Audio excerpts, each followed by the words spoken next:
Hello, and welcome to my office.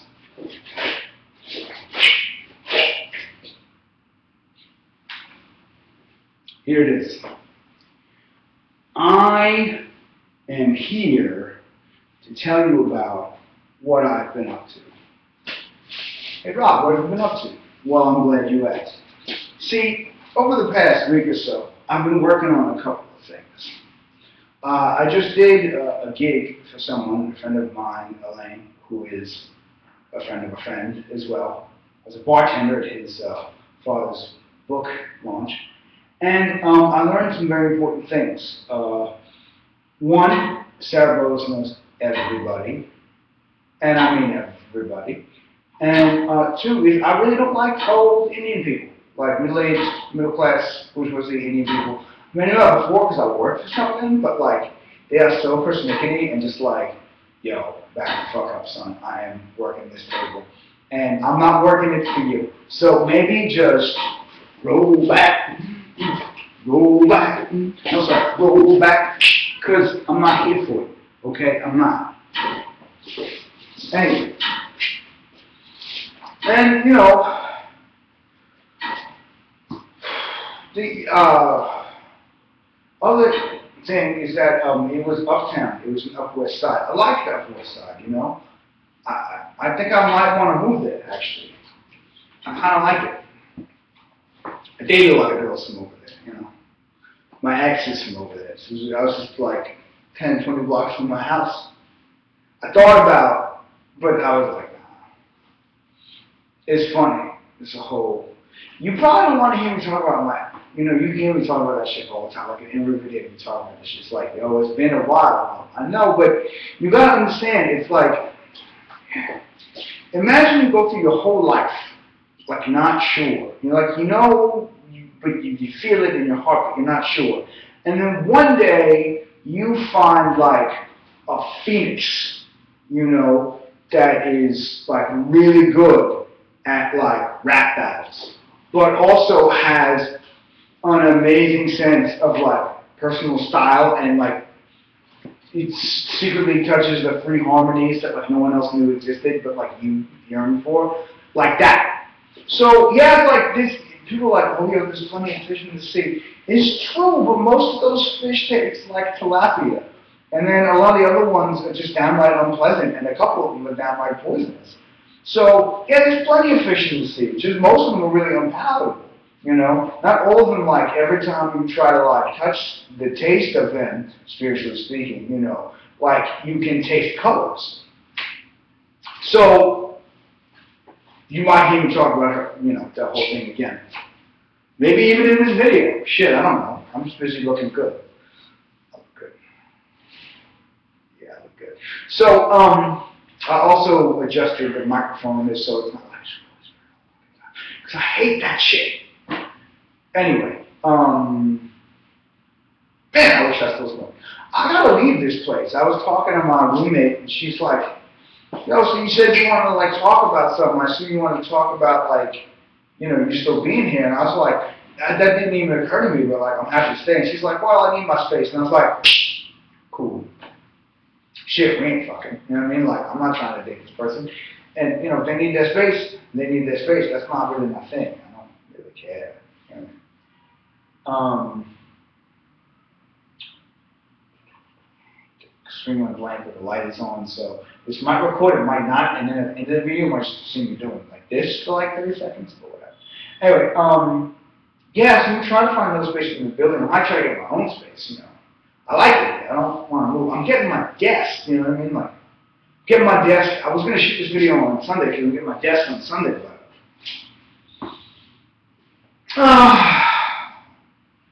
penis.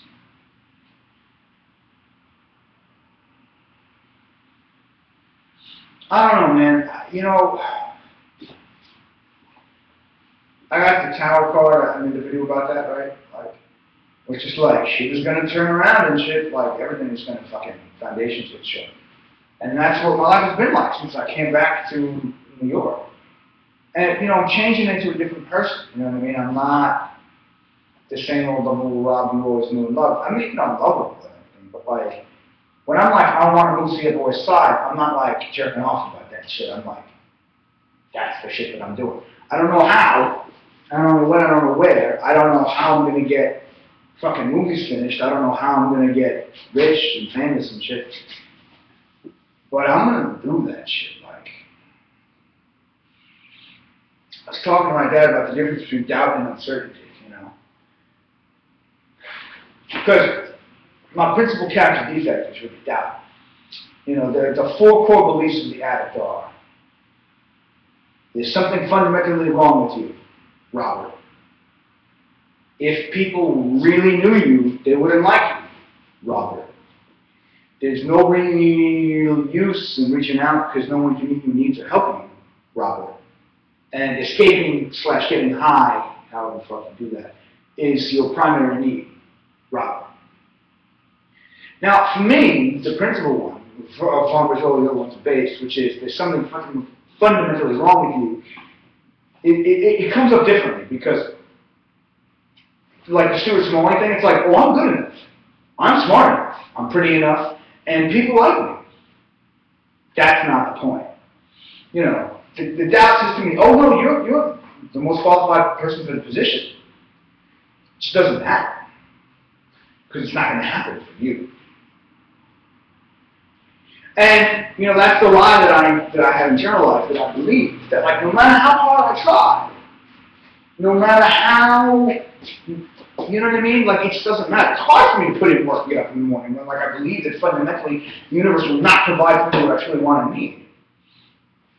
Which is why breakups can be a hard thing for me, you know, particularly when you really like a person. It's like, that dad's like, I told you, this is exactly who you wanted. And, you know, just P.S. she was. I didn't, like, imagine that. She was, like, amazing. I mean, not for everybody, but for me. You know what I mean? She was, like, the perfect person for me, you know. So smart. You know? I wish you didn't meet her. She was really smart. And strong. Strongest woman I ever met. Strongest woman I ever met. She carries a burden few can really even fathom. And she carries it like a scarf. It's like an accessory. Unbelievable. Just like everything I ever, stuff that I didn't even dare to name, you know? Yeah, I told you I was going to talk about it. Like, I said that shit at the beginning of the video. All together at once, you know? Yeah, there's a woman. Is there another woman like that? I don't know. And, you know, it's not my fault. Like, it's something to do with her and the demons of her burden and how she reacts to me and all kinds of shit. And the best thing I can do is just leave her alone, you know. But it's hard when you love somebody and you want to be there for them. It's just hard enough to, like, just accept that you can't fight their battles, which I had to accept. Because my attempt to fight her battles ended poorly. Because not only was I not successful, but I ended up having her have the very understandable beliefs that I didn't think very much of her capabilities. Which I can't really blame her for assuming, but I mean, it isn't the case, but that's not the point. That's not the point. You know, I had the best professor I ever had.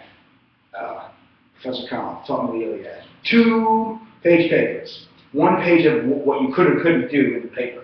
In the blank space margin at the bottom, in italics. Remember, how you say what you say is what you say. That's why, that was the one thing about Chisholm that, like, I was like, this is bullshit. Because your intentions don't mean shit, son.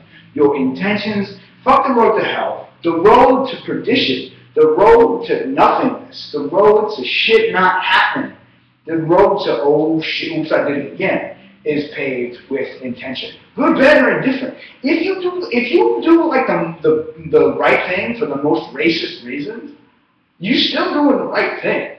You know what I mean? It's awful when you say that shit out loud. You're like, well, I decided to make these children's breakfast because Aaron babies need to be superhuman against the rules, and you're like, thanks for the oatmeal, but you can shut up now. And that's what I'm saying is, like, it doesn't matter what the fuck you think or what I'm thinking. Because if you do the wrong thing, no matter how good you think is wrong, but if you do the right thing, it don't matter, so it has an effect on people.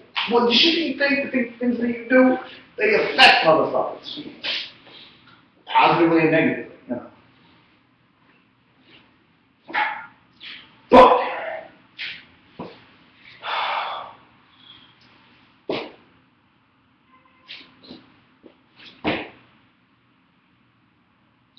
all this has led me to face the doubt, the fundamental belief that I've internalized, the lie, that it's not going to work out for me.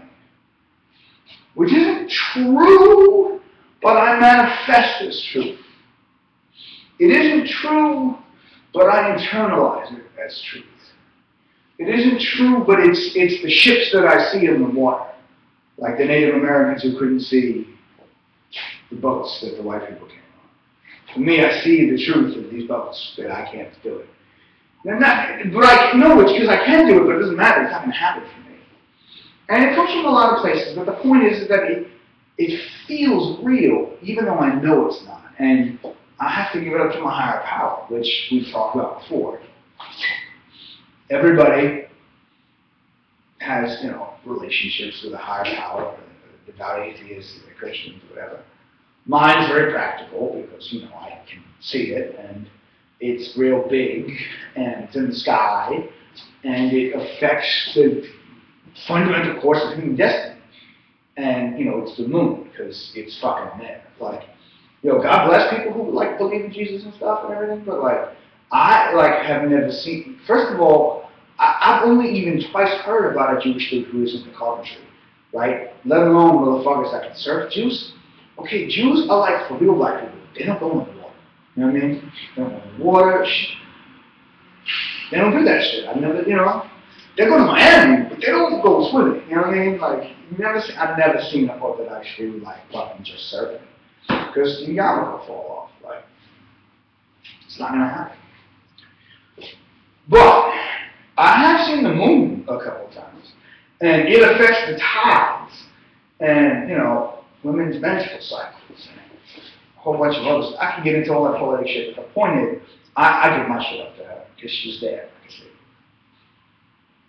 I'm like when I walk around alone at night, there she is. Always got my back. But you can use that. Shit, I don't even. What was we talking about? Oh, yeah, giving up, the doubt. Uncertainty is like, I don't know if I should do this because this might happen, this might happen. Doubt is like, I don't know if I'm doing enough, And it's funny because, I have doubt, about myself, but not about, this other person. Which makes dealing with other people sometimes a lot easier. But the whole situation has caused me to agree to face it. I gotta make a life for myself. And you can't do that, when you don't believe nothing's going to happen. It's hard to put the effort in, first of all.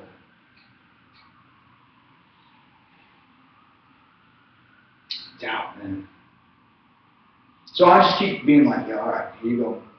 God was just take this shit. I'm done with it.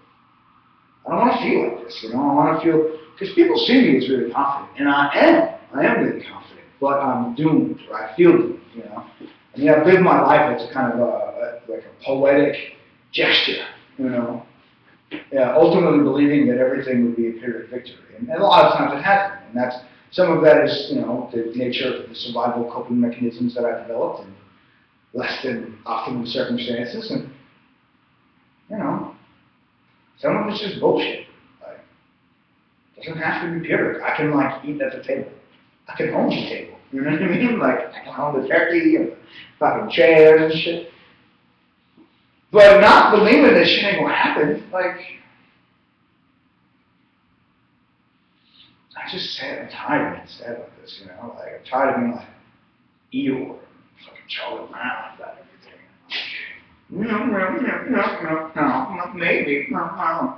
No, it's confidence, it's belief, not cockiness. I'm cocky. But it's not, it doesn't, it's the rough edge. It's what people are what the fuck is that about? It's man fighting with himself, internal struggle. I have no idea how long this video is, and if you didn't watch all of it, that's cool. I don't even know why people, I'm glad people watch these videos. I was talking to my dad, yeah, people watch your videos. It's word?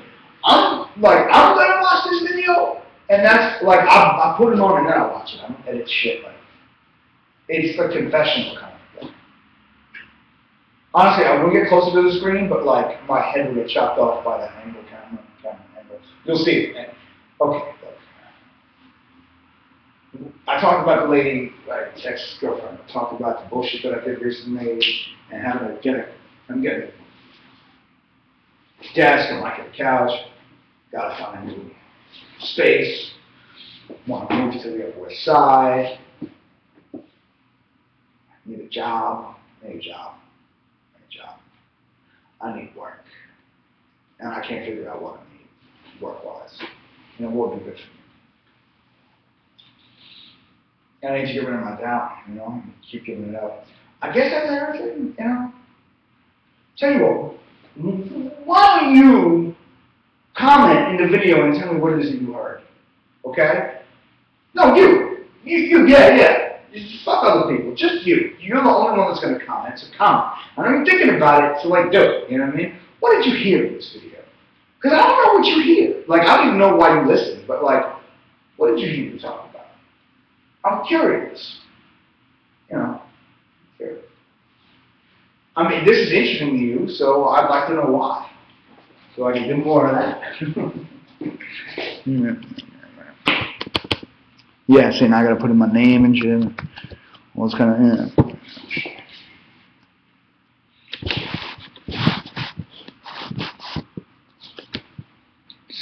17 minutes? Yo, nobody is watching this video.